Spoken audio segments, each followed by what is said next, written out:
മെമ്പറില്ലേ? Member ഒന്ന് വിളിക്കോ? എണിച്ചിട്ടില്ല.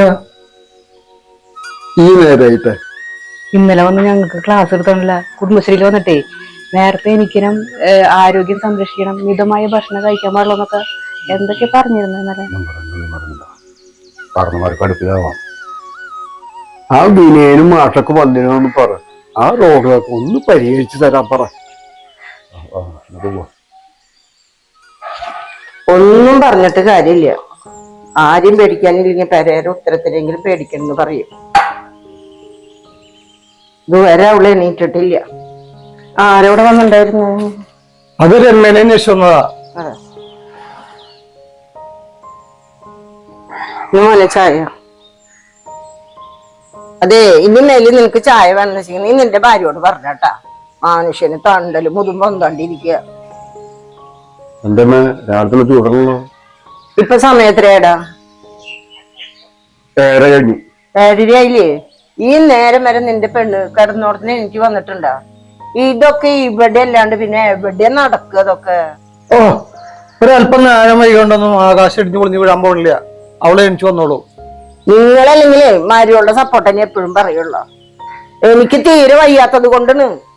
ഇന്നലെ കളി കാണാൻ കിട്ടമ്മേ അവളൊന്ന് പുലർച്ചെ കിടന്ന് ഉറങ്ങിയത്.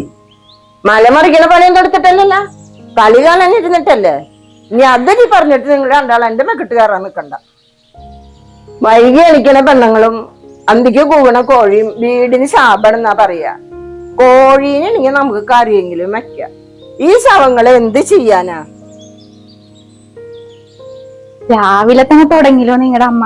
ഞാൻ ഇത്തിരി നേരം മുറി ഞങ്ങളുടെ എണീക്കാൻ വൈകി അപ്പൊ തുടങ്ങും നിങ്ങളുടെ അമ്മയ്ക്ക് സൂക്കേട്.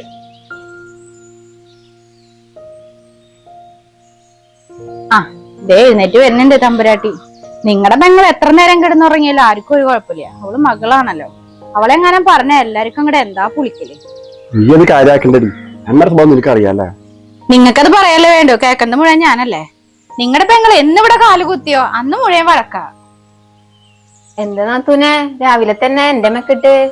ഒന്നുമില്ല എന്റെ കുഞ്ഞാത്തൂനെ, നിന്റെ അമ്മയുടെ പോര് ഇപ്പൊ കഴിഞ്ഞു പോയുള്ളൂ. നീ ആയിട്ട് എന്റെ മെക്കിട്ട് കയറണ്ട. എന്താ ഏട്ടാ? അതൊന്നുമില്ല മോളെ, ഇവിടെ നേരം അതിന്റെ പുകിലവിടെ. അതമ്മയ്ക്ക് ചേച്ചിയോടുള്ള കുശുമ്പാ. ചേച്ചി അത് കാര്യാക്കൊന്നും വേണ്ട. പിന്നെ ഞാൻ എഴുന്നേൽക്കാൻ വൈകിയത് നമ്മുടെ സ്വന്തം വീട്ടിലല്ലേ ഇതൊക്കെ പറ്റൂ. കെട്ടിയ വീട്ടിലൊക്കെ ഇത് ചിന്തിക്കാനേ പറ്റില്ല നമുക്ക്. ചേച്ചിക്ക് ഇവിടെ അമ്മ പറയുന്നതിനേ ഉള്ളൂ. എനിക്ക് അവിടെ തല്ലാ കിട്ടാ. എഴുന്നേൽക്കാൻ ഒരു മിനിറ്റ് വൈകിയാ മതി, എനിക്ക് അവിടെ അടി കിട്ടും. ഇവിടെ വരുമ്പോ നമ്മുടെ സ്വന്തം വീടല്ലേന്ന് വെച്ചിട്ട് കുറച്ച് സ്വാതന്ത്ര്യം എടുക്കണതാ. നീ പേടിക്കണ്ടീ, നീ നിന്റെ വീട്ടിൽ പോകുമ്പോ നീ കുറച്ച് സാധ്യത എടുത്തോ. അതന്നെ മക്കളെ, ഇതൊക്കെ ഒരു നാട്ടുശൈലി. അത് എന്ത് നാട്ടുശൈലിന്ന് നിങ്ങൾ പറയുന്നത്? ഇതൊക്കെ പണ്ട് നിങ്ങളുടെ കുടുംബത്തിൽ ഞാൻ എന്തോരം അനുഭവിച്ചുള്ളതാണ്. നിങ്ങളുടെ അമ്മേരെ പോര് ചില്ലറ ഞാൻ അനുഭവിച്ചിട്ടുള്ളത്. ആ പോരല്ലോ നീ ഇപ്പൊ എന്റെ മക്കളോട് എടുത്തോണ്ടിരിക്കുന്നത്. അതെന്നാ പറഞ്ഞത് ശരിയാ. അധികം ആരും ചിരിക്കണ്ട. നിങ്ങളൊക്കെ ഒന്ന് അവനാന്റെ വീട്ടിൽ വന്നാല് സ്വാതന്ത്ര്യം എടുക്കാന്ന് പറയണില്ലേ? എന്റെ വീട്ടിൽ ഞാൻ പോയിട്ട് ഇന്നേ വരെ ആ സ്വാതന്ത്ര്യം ഞാൻ എടുത്തിട്ടില്ല. കാരണം എന്തെന്നറിയോ? എന്റെ വീട്ടില് തോന്നുമ്പോ എണിക്കാനും തോന്നുമ്പോ കിടക്കാനും എന്റെ അച്ഛനമ്മ എന്നെ പഠിപ്പിച്ചിട്ടില്ല. കോഴി കൂടുന്നതിന് മുമ്പ് എല്ലാവരും എണീറ്റോളണം. അതാണ് ചിട്ട. ചിട്ടയുള്ളവനാണ് ശ്രേഷ്ഠൻ. സദാംഭോധിവാസം ഗലപുഷ്പഹാസം ജഗത്സൻ